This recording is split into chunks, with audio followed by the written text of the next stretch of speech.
راستے میں وقف کر دیتے ہیں، دے دیتے ہیں، لگا دیتے ہیں، یقین جانیے کہ جب تک جس ادارے میں آپ لگانی کریں گے، جس ادارے میں آپ خرچ کریں گے، جب تک وہاں اللہ اور اللہ کے رسول کا نام لیا جاتا رہے گا، بچے قرآن حدیث کی تعلیم حاصل کرتے رہیں گے، تب تک اس کا ثواب آپ کو ملتا رہے گا۔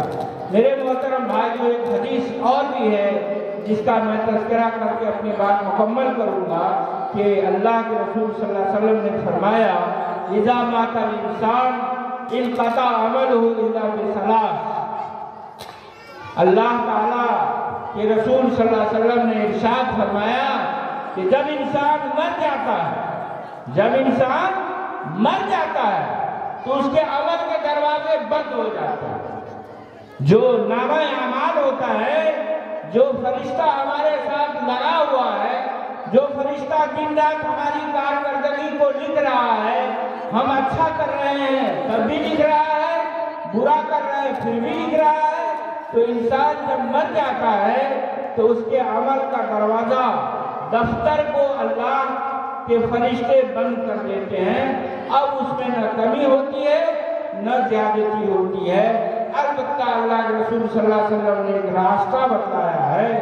کہ 3 کام ایسے ہیں جس کا ثواب مردے کو پہنچتا رہتا ہے۔ 3 کام ایسے ہیں جس کا ثواب فرشتے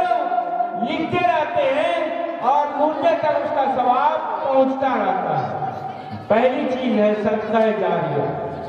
دوسری چیز ہے اولاد صالح یدعو لہ، اور تیسری چیز ہے علم ینتفع بہ، علم ینتفع بہ۔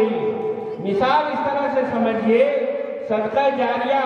مثال کے طور پر کسی مدرسے کی مثال کو لیجیے، یہاں تعمیراتی کام ہو رہا ہے۔ مان لیجیے آپ نے 5 بوری سیمنٹ بھجوا دیا، آپ کو اللہ نے حیثیت دی ہے، کچھ پیسے آپ نے دے دیے، جو اس ادارے کی تعمیراتی کام میں لگ گیا، وہ مکان جب تک اس دنیا میں قائم رہے گا اور اس مکان میں جب تک بچے تعلیم حاصل کرتے رہیں گے، تب تک اس کا ثواب آپ کے جس کی نیت سے آپ خرچ کریں گے اس کا ثواب اس کو ملتا رہے گا۔ یا آپ نے راستہ چلتے ایک نل لگوا دیا، 5,000 10,000 روپے خرچ کر کے آپ نے راستے کے کنارے ایک نل لگوا دیا، راہگیر مسافر آنے جانے والے لوگ اس سے پانی پیتے ہیں، تو جب جب لوگ اس سے پانی پیئیں گے اس کا ثواب آپ کے مردے کو پہنچتا رہے گا جس کے نام سے آپ نے خرچ کیا ہے۔ یا راستہ ہے، سنسان علاقہ ہے، درخت نہیں ہے، آپ نے ایک درخت لگوا دیا، جو درخت پتے دار ہوا اور سایہ دار ہوا، لوگ راہگیر گزرتے ہیں، وہاں آرام کرتے ہیں، بیٹھتے ہیں، تو اس کا ثواب آپ جس کے نیت سے خرچ کیے ہیں اس کو ملتا رہے گا۔ اور اسی طرح سے آپ نے کسی مدرسے میں، کسی مسجد میں مردے کے نام سے قرآن کے چند نسخے خرید کے دے دیا، بچے جب تک اس قرآن کو پڑھیں گے وہ ثواب مردے کو پہنچتا رہے گا۔ یہ تو ہے پہلی چیز۔ دوسری چیز اولاد صالح یدعو لہ، آپ نے ایک بچے کو عالم دین بنا دیا، آپ نے ایک بیٹی کو حافظ قرآن بنا دیا، وہ بچی جب جب قرآن پڑھے گی، وہ بچی جب جب قرآن پڑھے گی اور آپ کے لیے دعا کرے گی، اس کا ثواب آپ کو ملتا رہے گا۔ اسی طرح سے آپ نے کسی کو ایسا علم دیا، جیسے کہ مان لیجئے مولانا فرید صاحب جو یہاں کے ذمہ دار بھی ہیں اور وہ اس ادارے کو بنا رہے ہیں، چلا رہے ہیں، اور یہ بچے جس سے آپ اپنی گاڑی کمائی لگا کر کے پڑھا رہے ہیں، یہ بچے جب جب جہاں جہاں علم کو پھیلائیں گے، دوسروں تک علم کی روشنی پھیلے گی، تو اس کا ثواب اس ادارے کے بنانے والے کو ملتا رہے گا۔ اس لیے میرے بھائیوں، میرے بزرگوں، میری ماں اور بہنوں،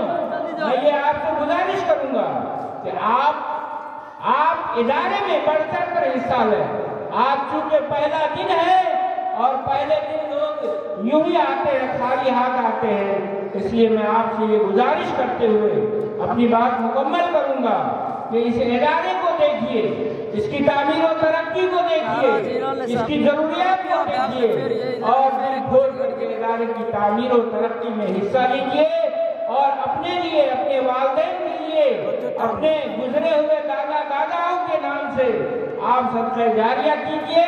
اور انہیں ثواب دارین پہنچانے کی کوشش کیجیے۔ آخر میں اللہ تعالیٰ سے دعا کرتا ہوں کہ بچیوں کا یہ پروگرام ہے، لمبی گفتگو نہیں کی جا سکتی ہے، اللہ تعالیٰ سے دعا ہے کہ اللہ تعالیٰ اس ادارے کو